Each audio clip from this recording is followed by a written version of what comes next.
Praise the Lord. आप सबको जय मसीह की। मैं परमेश्वर का धन्यवाद देता हूँ आज की सुबह के लिए जो परमेश्वर ने दिखाई है। एक और दिन परमेश्वर ने हमारे जीवन में जोड़ा है और एक नया महीना परमेश्वर ने हमको दिया है। हम धन्यवाद देते हैं परमेश्वर को कि बीता जो महीना था जुलाई का वो सही सलामत गुजरा। हमें प्रभु ने सही सलामत रखा, हमारे पाँव को ठोकर खाने से, आँखों को आंसू बहाने से और हमारे प्राण को मृत्यु से बचाया। हम प्रभु को कोटि कोटि धन्यवाद दें। Praise the Lord. एक नया संदेश लेकर मैं आपका दोस्त पास्टर राजमसी आपके सम्मुख उपस्थित हूँ। और आज का जो संदेश है वो प्रभु यीशु मसीह ने जो प्रार्थना चेलों को सिखाई थी, उसमें एक लाइन प्रभु यीशु मसीह ने सिखाई। और वो प्रार्थना नहीं थी, प्रार्थना का एक फॉर्मेट था। यीशु मसीह ने कहा कि तुम इस रीति से प्रार्थना किया करो यानी कि एक तरीका बताया था, कि एक रीति बताई थी और उस तरह से उसमें प्रार्थना को बताया गया था। बहुत बड़ा भेद है उसमें। मैं किसी दिन इस पूरी प्रार्थना पर एक मैसेज तैयार करूंगा। मैं कर भी चुका हूं बीते दिनों। कुछ वर्ष पहले मैंने इस पर पूरा 10 एपिसोड बनाए थे, आप मेरी लाइब्रेरी में देख सकते हैं। तो आज हम इसी विषय पर बातचीत करेंगे और वो वचन है मत्ती 6 अध्याय और उसका 12 पद।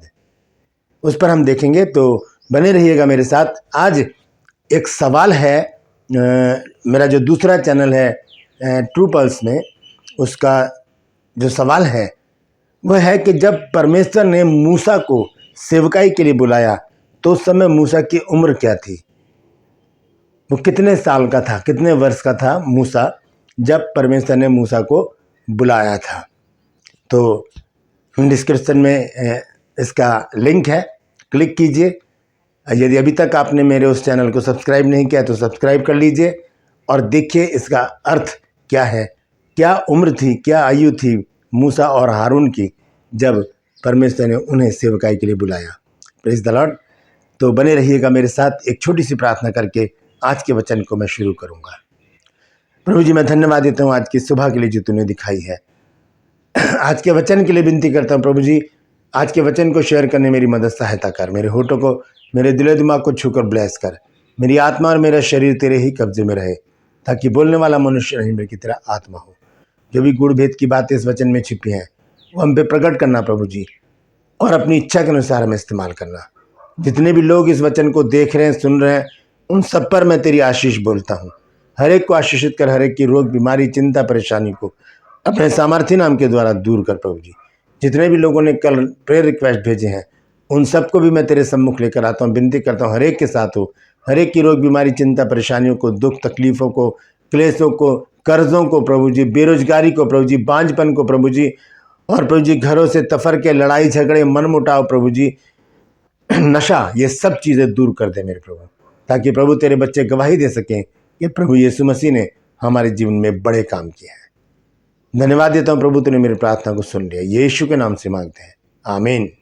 आइए शुरू करते हैं आज के इस वचन को और देखेंगे हम मत्ती की पत्री 6 अध्याय और उसके 12 पद को। यहाँ पर लिखा है, और जिस प्रकार हमने अपने अपराधियों को क्षमा किया है वैसे ही तू भी हमारे अपराधों को क्षमा कर। ये पहला स्टेप प्रभु यीशु मसीह ने हमें बताया है कि हम पहले माफ करेंगे तब परमेश्वर भी माफ करेगा। यहाँ लिखा है, और जिस प्रकार हमने, क्योंकि हम प्रार्थना कर रहे हैं, तो जब हम ये प्रार्थना करते हैं तो मैं उस प्रार्थना को आपको बता देता हूँ क्या प्रार्थना है। जैसे कि बड़े बड़े चर्चेज में, बहुत से चर्चेज में ये प्रार्थना आखिर में बोली जाती है। जब चर्च समाप्त हो जाता है या मीटिंग समाप्त हो जाती है तो सब लोग एक साथ इस प्रार्थना को बोलते हैं। लेकिन इस प्रार्थना का महत्व क्या है उसे जानना बहुत ज़रूरी है, तभी ये प्रार्थना बोलना सार्थक होगा, तभी हम इसकी सच्चाई को जान सकेंगे। यदि हम ऐसा करेंगे तो यहाँ यीशु मसीह ने एक प्रार्थना का जो एक तरीका है वो चेलों को बताया। क्या बताया? यीशु मसीह ने कहा कि तुम इस रीति से प्रार्थना किया करो, हे हमारे पिता तू जो स्वर्ग में है, तेरा नाम पवित्र माना जाए, तेरा राज्य आए, तेरी इच्छा जैसे स्वर्ग में पूरी होती है वैसे ही पृथ्वी पर भी हो। हमारे दिन भर की रोटी हमें दिया कर।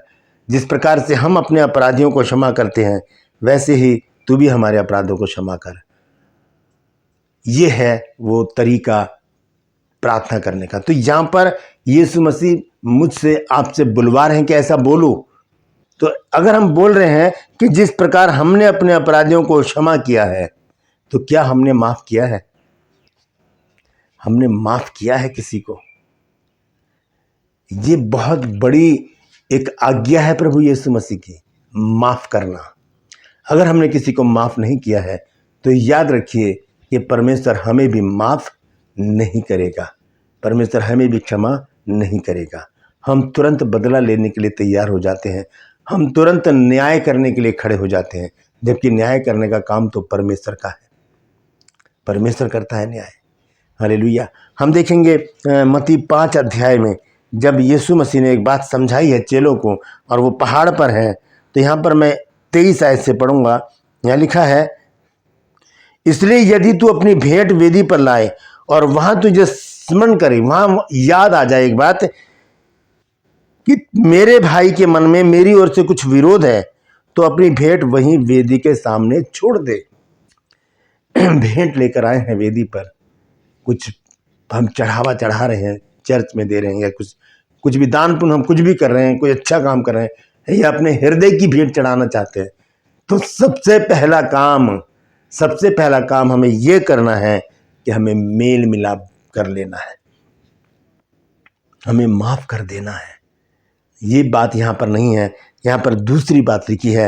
यहाँ लिखा है कि जब तू अपनी भेंट वेदी पर लाए और वहां स्मरण करे कि मेरे भाई के मन में, आपने तो माफ कर दिया, क्या उसने माफ कर दिया? उसको भी माफ करना जरूरी है। एक मेल मिलाप वाला जीवन, इब्रानियों 12 अध्याय और उसके 14 पद में लिखा है कि सबसे मेल मिलाप रखने और उस पवित्रता के खोजी हो जिसके बिना कोई प्रभु को कदापि ना देखेगा। मेल मिलाप, जब तक हम माफ नहीं करेंगे तो मेल मिलाप कैसा होगा? यीशु मसीह ने जो प्रार्थना सिखाई वो इसीलिए सिखाई, उसमें एक लाइन यीशु मसीह ने जोड़ी है कि जिस प्रकार हमने अपने अपराधियों को क्षमा किया है वैसे तू भी हमारे अपराधों को क्षमा कर। जब हम प्रार्थना करते हैं, प्रभु मैंने जैसे अपने अपराधियों को क्षमा कर दिया है वैसे ही तू भी मेरे अपराधों को क्षमा कर, तो क्या हमने माफ किया है? हमने माफ कर दिया सबको? हमने क्षमा दे दी सबको? अगर नहीं दी है तो आज ही इस काम को करना जरूरी है। एक बार पतरस ने यीशु मसीह से पूछा कि प्रभु यदि मेरा भाई अपराध करता रहे तो मैं उसे कितनी बार माफ करूं? यीशु मसीह ने कहा कि मैं ये नहीं कहता कि तू उसे 7 बार माफ कर। आइए देखेंगे वहां पर लिखा क्या है। हम देखेंगे मत्ती की पत्री में ही है, मत्ती रचित सुसमाचार 18 अध्याय 21 और 22 आयत। यहाँ लिखा है, तब पतरस ने पास आकर उससे कहा, हे प्रभु यदि मेरा भाई अपराध करता रहे। यहां पर लिखा है, तब पतरस ने पास आकर उससे कहा, हे प्रभु यदि मेरा भाई अपराध करता रहे तो मैं कितनी बार उसे क्षमा करूं? क्या 7 बार? पूछ रहा है पतरस यीशु मसीह, क्या मैं उसे माफ करूं, 7 बार माफ कर दूं? यीशु मसीह ने क्या कहा सुनिए। यीशु ने उससे कहा, मैं तुझसे ये नहीं कहता कि 7 बार, वरन 7 बार के 70 गुने बार। 7 बार के 70 गुना बार। इसकी गिनती बहुत बड़ी बनती है, आप कैलकुलेट करके देखिएगा। लोग सोचते हैं 490 बार, नहीं, ये बहुत बड़ी गिनती बनती है। और जब हम माफ करते रहेंगे तो एक दिन हमें माफ करने की आदत पड़ जाएगी। Praise the Lord. तो यहाँ पर यीशु मसीह हमें शिक्षा दे रहे हैं माफ करने के लिए। प्रार्थना तो सिखाते हैं, उसमें एक आज्ञा भी देते हैं, उसमें एक शिक्षा भी देते हैं कि हम माफ करना सीखें। यदि आज तक अभी हमने किसी को माफ नहीं किया है, हम मन में बैर लेकर बैठे हैं, हम मन में कड़वाहट लेकर बैठे, तो उसे निकालना जरूरी है। हम माफ करना सीखें। जैसे यीशु मसीह जब क्रूस पर लटके हुए थे, लोग उनके ऊपर थूक रहे थे, गालियां दे रहे थे, फब्तियां कस रहे थे, बुरा भला कह रहे थे, यीशु मसीह उनकी ओर देखकर बोलते हैं, हे पिता इन्हें क्षमा कर क्योंकि ये जानते नहीं कि ये क्या करते हैं।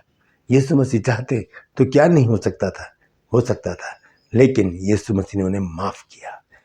तो हम भी तो उसी के अनुयायी हैं, हम भी तो उसके बेटे बेटियां हैं, तो क्या हमें माफ नहीं करना चाहिए?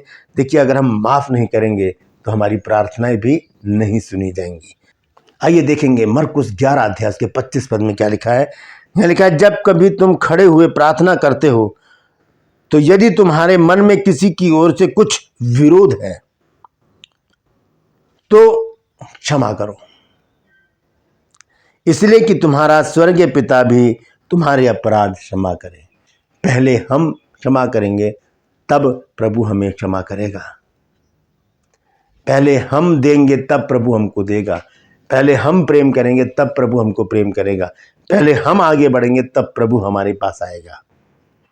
तो माफ करना बहुत ज़रूरी है। यदि आज आपके मन में किसी के प्रति कोई द्वेष है तो आज उसे भूल जाइए। अगर प्रभु से क्षमा चाहते अपने गुनाहों की, अपने पापों की, तो हमें भी दूसरों को माफ़ करना ज़रूरी है। क्या क्या लिखा है यहाँ पर कि जब कभी तुम खड़े हुए प्रार्थना करते हो तो यदि तुम्हारे मन में किसी की ओर से कुछ विरोध हो तो क्षमा करो। और आगे लिखा है इसलिए कि तुम्हारा स्वर्गीय पिता भी तुम्हारे अपराध क्षमा करे। तो हमारा स्वर्गीय पिता भी हमारे अपराधों को तभी क्षमा करेगा पहले जब हम क्षमा करेंगे। Praise the Lord. इसी प्रकार हम लूका 6 अध्याय और उसके 37 पद में भी पढ़ सकते हैं। यहाँ पर लिखा है दोष मत लगाओ तो तुम पर भी दोष नहीं लगाया जाएगा, दोषी ना ठहराओ तो तुम भी दोषी नहीं ठहराए जाओगे, क्षमा करो तो तुम्हारी भी क्षमा की जाएगी। तो हम माफ़ करेंगे तभी परमेश्वर हमें माफ़ करेगा, अन्यथा हमारे कोई भी गलती, गुनाह, पाप क्षमा नहीं होंगे। पहले हमें लोगों को माफ़ करना पड़ेगा। हमें ढूंढना पड़ेगा कि किसके प्रति हम नाराज़ हैं, किसके प्रति हम क्रोधित हैं, किसको हमने अपना दुश्मन बना रखा है। क्योंकि यीशु मसीह ने कहा कि अपने सताने वालों के लिए प्रार्थना करो और अपने बैरियों से प्रेम रखो। ये यीशु मसीह की शिक्षा है, यीशु मसीह की आज्ञा है। एक वचन में और आपको बताना चाहता हूँ। कुलुस्सियों की पत्री है 3 अध्याय उसका 13 पद। देखिए क्या लिखा है यहाँ पर। यहाँ लिखा है और यदि किसी को किसी पर दोष देने की को कोई कारण हो तो एक दूसरे की सह लो, एक दूसरे की सह लो। और आगे लिखा है और एक दूसरे के अपराध क्षमा करो, जैसे प्रभु ने तुम्हारे अपराध क्षमा किए वैसे ही तुम भी करो। यदि हम चाहते हैं कि परमेश्वर हमें माफ़ करे, हमारे गुनाहों को माफ़ करे, हमारे पापों को माफ़ करे, तो हमें भी अपने अपराधियों को माफ़ करना पड़ेगा। उन्हें कहना पड़ेगा मैंने भी तुझे माफ़ किया। हालेलुया। बहुत ज़रूरी है, बहुत ज़रूरी है हमें माफ़ी देना। जब हम देंगे तभी हमें भी मिलेगी, अन्यथा प्रभु हमें माफ़ नहीं करेगा। वो कहेगा जब तुम ही नहीं माफ़ कर रहे तो मैं कैसे तुम्हें माफ़ कर दूं। हमारे सारे गुनाह, सारी गलतियां, सारे अपराध प्रभु माफ़ कर देगा जब हम दूसरों को माफ़ करेंगे। अपने हाथों को उठाकर बोलिए प्रभु मैं अपने सारे उन लोगों को माफ़ करता हूँ जिनके प्रति मेरे मन में थोड़ा सा भी द्वेष है, शंका है, बैर है, जो कुछ भी है आज मैं उसे निकालता हूँ, आज मैं उसे निकालती हूँ। मुझे शुद्ध कर और मेरे अपराधों को क्षमा कर, मुझे नया बना दे ताकि मैं एक नया जीवन जी सकूँ। Praise the Lord. हालेलुया। आइए अंत में एक वचन मैं पढ़कर और बताऊंगा आपको। मरकुस 11 अध्याय और उसका 26 पद। यहाँ लिखा है और यदि तुम क्षमा ना करो तो तुम्हारा पिता भी जो स्वर्ग में है तुम्हारा अपराध क्षमा नहीं करेगा। सीधी सी बात बता दी है प्रभु यीशु मसीह ने यहाँ पर कि अगर हम माफ़ नहीं करेंगे तो परमेश्वर भी हमें माफ़ नहीं करेगा। आज ही अपनी इच्छा को बदल दीजिए, आज ही उन लोगों से मेल मिलाप कर लीजिए जिनसे आप रूठे हुए हैं, जिनसे आप नाराज़ हैं, जो आपके बैरी हैं। सब कुछ परमेश्वर के हाथ में छोड़ दीजिए, क्योंकि वचन में लिखा है कुलुस्सियों 3 अध्याय और उसके 25 पद में जो बुरा करेगा वो अपनी बुराई का फल पाएगा, वहाँ किसी का पक्षपात नहीं है। परमेश्वर देखेगा बुरा करने वाले को। हम क्यों न्यायी बन के परमेश्वर बनने का प्रयास करें। हम सिर्फ प्रेम करें, हम सिर्फ क्षमा करें, हम सिर्फ दया करें, हम सिर्फ परमेश्वर की आज्ञा का पालन करें। परमेश्वर हमें शिरोमणि बनाएगा, ऊंचे पद पर रखेगा और हमारी हर एक प्रार्थना का जवाब देगा। Praise the Lord. परमेश्वर इन वचनों के द्वारा हम सबको आशीष दे। यदि कोई नई बात आज आपने सीखी है और ये वचन आपको टच कर गया है तो ज़रूर बताइएगा कमेंट सेक्शन में आकर, और इस वचन को शेयर कीजिए ताकि और भी लोग इन बातों को जान सके और क्षमा करना सीखे, माफ़ करना सीखे। Praise the Lord. मेरी एक मुहिम है, मैं चाहता हूं कि आप उसमें शामिल हो जाएं, और वो है जिद है सच को फैलाने की। तो अगर आप जिद्दी हैं किसी भी बात पर तो इस मुहिम में शामिल होकर लिख दीजिए नीचे कि हाँ मुझे भी जिद है सच को, परमेश्वर के वचन को फैलाने की। Praise the Lord. एक और चैनल है मेरा जिसका नाम है ट्रू पल्स, यानी कि बाइबल के सच्चे मोती।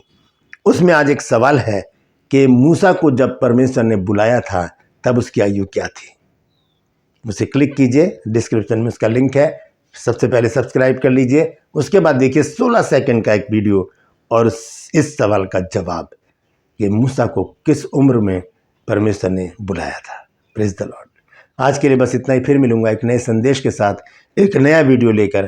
तब तक के लिए मुझे इजाज़त दीजिए, लेकिन अपना ख्याल रखिए और अपनों का ख्याल रखिए और माफ़ करना सीख जाइए। Praise the Lord.